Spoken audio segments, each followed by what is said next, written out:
So what we want to do here is talk a little bit about how you organize bins inside of your project and then how to organize footage inside of your bins and be able to find it quickly and easily so when you're looking for a specific clip, you can find it. The first thing we need to do is organize bins inside of projects. Now we've got a bunch of bins already open inside of our project. Here they all are. If it's starting to get a little messy and maybe you've got 100 bins and you don't want to scroll through them all, you can sort your bins inside of folders. And the way to do that is to click on this little fast menu here and choose new folder. For example, we've got all these COD bins. If we wanted to create a COD folder, we can do that. Come up here, select the 4 by just lassoing them and dragging them down into the COD folder and releasing.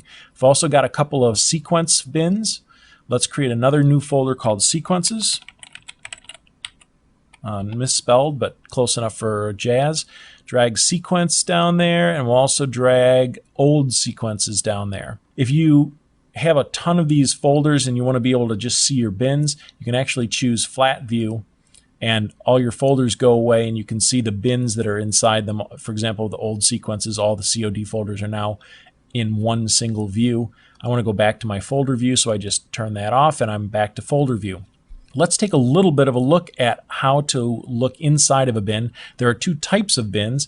Actually, there's really only one type of a bin, but there's 2 different ways that they can open. The first way is by double-clicking, you get a free floating window, and this is a bin with all my footage inside of it, for example. I'm just going to reposition that right there, and you can see if I double-click on the individual elements, they open up in the source window. There's also this thing called a super bin. If you go to settings and you choose bin view, down here there's a button called enable super bin. We've got it selected. I would suggest you have it on unless you don't like super bin. If you find out you don't like the single click, double click to open super bins, then you can turn that off. But we're going to enable it for now and go back to our bins. And now if I open up with a single click, it will open up into another free-floating window called Super Bin.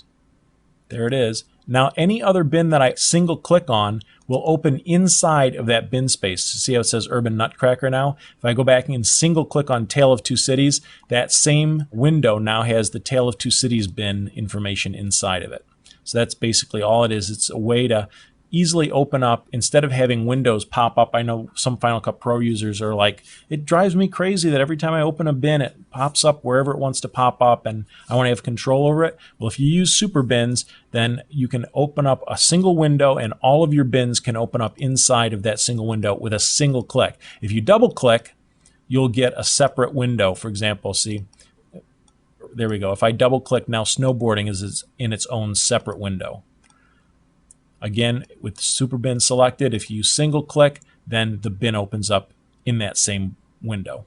Let's talk a little bit about what happens inside of the bins, and that would be, let's open up the snowboarding bin, for example.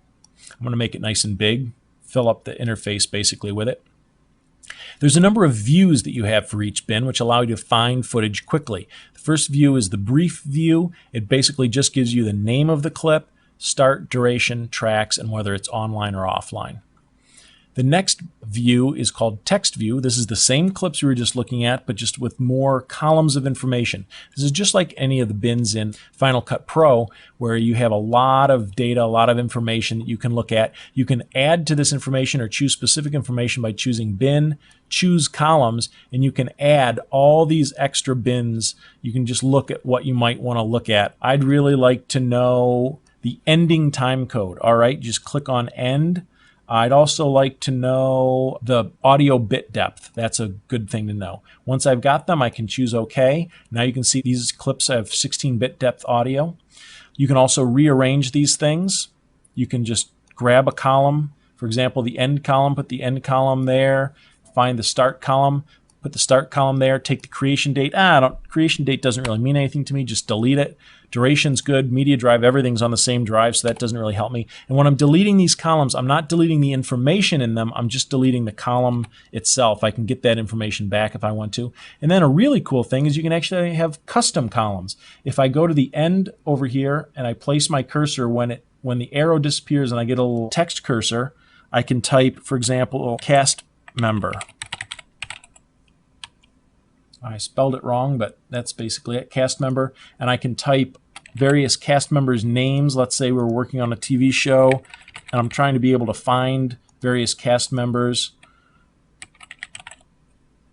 I can actually type the names in here, and if you alt-click, you should even be able to get a list of the names so you don't have to retype them every time. You can also move this. If you want to put the cast members right next to name at the front, you can sort the individual columns. You can also sort by holding down Command and then E, and this will sort alphabetically. Option Command E sorts in reverse alphabetical order. You can also do that with time code, for example, Command E, and now everything's in time code order. Let's see if I can find the tape name here. Here are the tape names. If I wanted to sort based on tape name and the starting ID, I could put whichever one's most important, for example, tape name, to the left of what's second most important. Hold down Shift key, and then Command E to sort.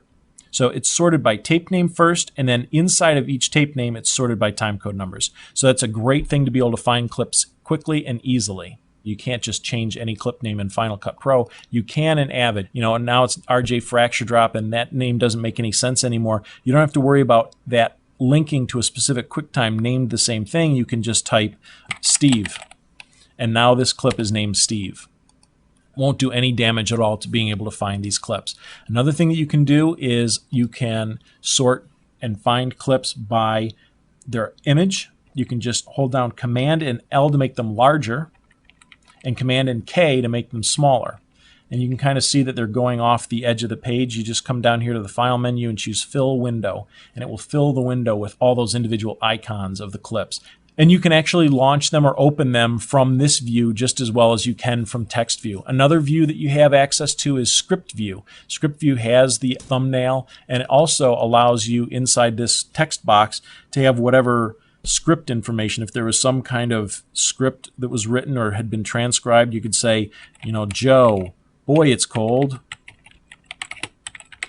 And then you'd have that script information. You can also drag and drop things specifically in specific orders. For example, if you wanted to make sure this yellow jacket shot was the top one in your bin, you can just drag it right up to the top. I'll have to go like that. There we go. And now the yellow jacket shot is at the top. You can actually have text view have these same icons by choosing Choose Columns and choosing Frame, and you can put them wherever you want.